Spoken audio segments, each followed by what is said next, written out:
Meus amigos, minhas amigas, finalmente o Cruzeiro venceu uma partida no Campeonato Brasileiro. 1-0 em cima do São Paulo, gol do Thiago Neves e respira um pouco mais aliviado, chegando aos 25 pontos.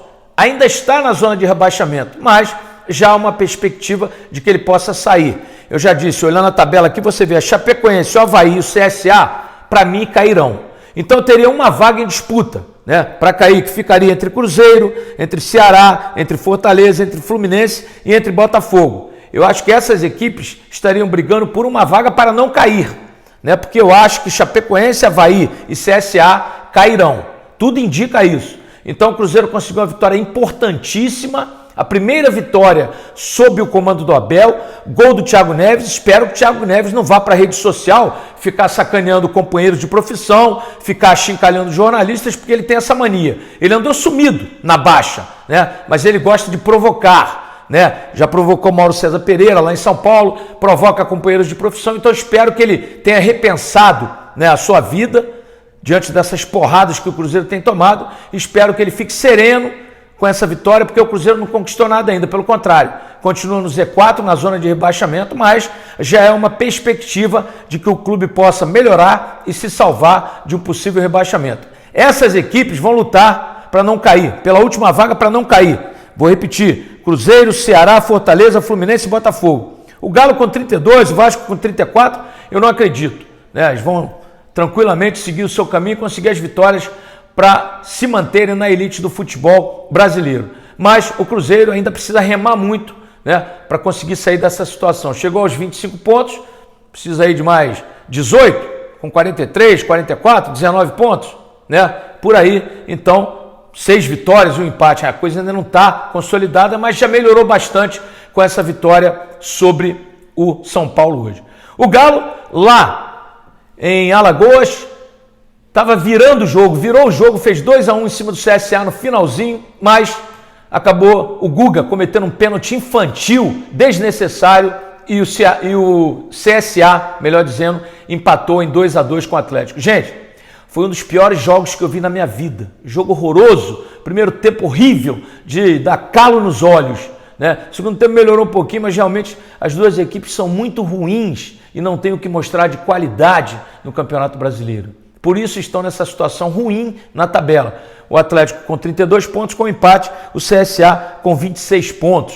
Né? Muito pouco para um clube como o Atlético, por exemplo, né? Que criou-se a expectativa por ele ter frequentado o Z4, né? O Z4 não, o G6, né? Melhor dizendo, o Atlético frequentou o G6 no começo da competição e criou até uma expectativa no seu torcedor de título. Eu disse, ilusão.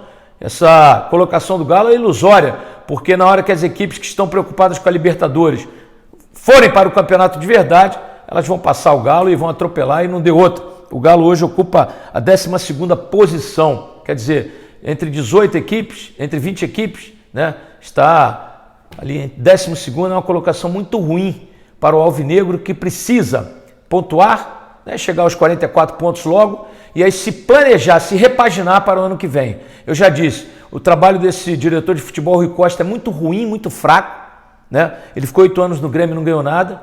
Ele contratou jogadores horríveis, né? Herdou alguns do Alexandre Galo, né? O Galo, que foi diretor de futebol antes dele, que fez péssimas contratações e renovou contratos com ex-jogadores em atividade, ganhando uma fortuna. E o Galo, para fazer uma barca no final do ano, ele terá que gastar muito dinheiro, então é complicado. Né? Mas o importante neste momento é Atlético e Cruzeiro se salvarem no Campeonato Brasileiro, se manterem na elite. O América está chegando para voltar à elite do futebol, para que nós tenhamos os 3 de Minas Gerais na elite do futebol brasileiro ano que vem. E para fechar, o Flamengo com o time praticamente reserva, venceu o Fortaleza por 2-1 de virada e manteve a distância para o Palmeiras, 8 pontos. O Flamengo chegou aos 61, com mais 4 vitórias, com mais 12 pontos, né? Em 12 jogos, o Flamengo se sagrará heptacampeão brasileiro, uma campanha maravilhosa. Mesmo jogando mal e com o time reserva, o Flamengo acabou derrotando o Fortaleza. O belo trabalho do mister Jorge Jesus, o português que está dando aula tática nos técnicos brasileiros. E assim, o Flamengo caminha passos largos para a conquista do heptacampeonato. Sendo que no fim de semana, o Jorge Jesus deve poupar mais jogadores, porque quarta-feira tem o jogo da vida do Flamengo. Flamengo e Grêmio, Maracanã com mais de 60 mil pessoas, é decisão, é semifinal de Libertadores, o Flamengo com empate de 0-0 avança à final, deverá pegar River ou Boca, né? O Boca pega o River na terça-feira lá em La Bombonera, perdeu de 2-0 o jogo de ida lá no Monumental de Nunes e o River tem uma grande vantagem. Eu acredito na final Flamengo e River. Estou torcendo como flamenguista, é claro, mas pelo futebol que o Flamengo vem jogando, o Flamengo massacrou o Grêmio e poderia ter voltado da Arena Grêmio já classificado, mas 3 gols anulados pelo VAR, o Flamengo perdeu alguns gols, então tudo isso tem que se relevar. Mas o Flamengo tem time, tem grupo, tem banco, tem técnico, tem torcida para chegar a essa finalíssima da Libertadores. E como dizem os rubro-negros, segue o líder, ok? Uma quinta-feira abençoada, somente a discussão do bem. E eu volto a qualquer momento aqui, youtube.com/Jaicy Carvalho Esportes, blog do Jaicy e também no ClickTube, nessa plataforma que chegou para ficar. Um beijo no coração, discussão do bem. Valeu, galera. Obrigado.